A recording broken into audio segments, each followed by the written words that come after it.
ہر بندہ مرنے کے بعد اپنے رب کے سامنے کھڑا ہوگا. اللہ پوچھے گا کہ میں نے تمہیں زندگی دی تھی میرے بندے، تم کہاں گزار کر آئے اسے؟ میں نے تمہیں جوانی دی تھی، کیا کرتے رہے جوانی میں؟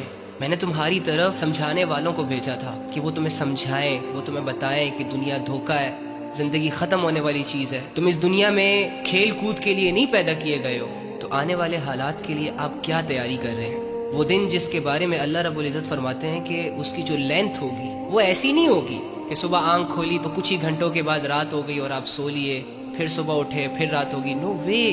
اللہ فرماتے ہیں قیامت کا ایک دن 50,000 سال کے برابر ہوگا. Can you imagine? آپ 5 منٹ کے لیے امیجن کریں کہ سب کچھ ختم ہو چکا ہے، زمین ایک فلیٹ میدان بن چکی ہے، اور میں اور آپ اور ہم جیسے لاکھوں کروڑوں اربوں کھربوں انسان اللہ کے سامنے کھڑے ہیں، اور اللہ رب العزت ایک ایک کو اپنے پاس بلا رہا ہے اور اس سے یہ پوچھ رہا ہے کیا کرتے رہے، کہاں گزاری زندگی. اور میں اور تم کھڑے ہو کر اپنی باری کا انتظار کر رہے ہو. ڈر اور خوف نے ہمیں گھیرا ہو.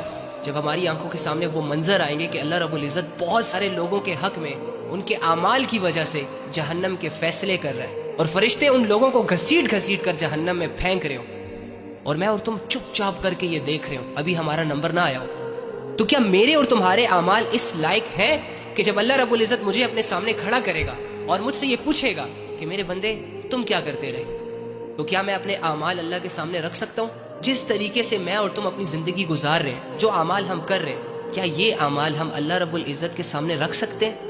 ہماری تو راتیں گھنونی، ہمارے تو دن دھوکے بازیوں میں گزرتے ہیں، زبان سے نکلنے والے الفاظ جھوٹے، دل میں پیدا ہونے والے خیالات گندے. اپنے ہی ہاتھوں سے ہم نے اپنی زندگیوں کو اندھیروں، گمراہیوں اور بے حیائیوں کے حوالے کر دیا. یار کیا ہم مریں گے نہیں؟ کیا ہم سب نے آب کوثر پیا ہوا ہے؟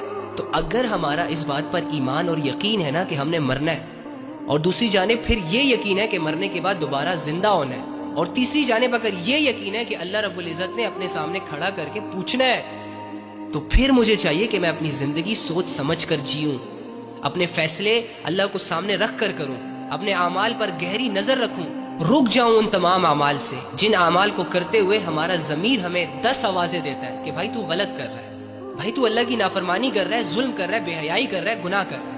لیکن ہم اپنے ضمیر کو کتنے اچھے طریقے سے چپ کروا لیتے ہیں کہ کچھ نہیں ہوتا، کوئی بات نہیں، اسکوپ چل رہا ہے، دنیا کر رہی ہے، تم بھی کر لو، نہیں ہوگا کچھ. ایٹ ڈرنک اینڈ بی میری ڈوڈ، کچھ نہیں ہوگا.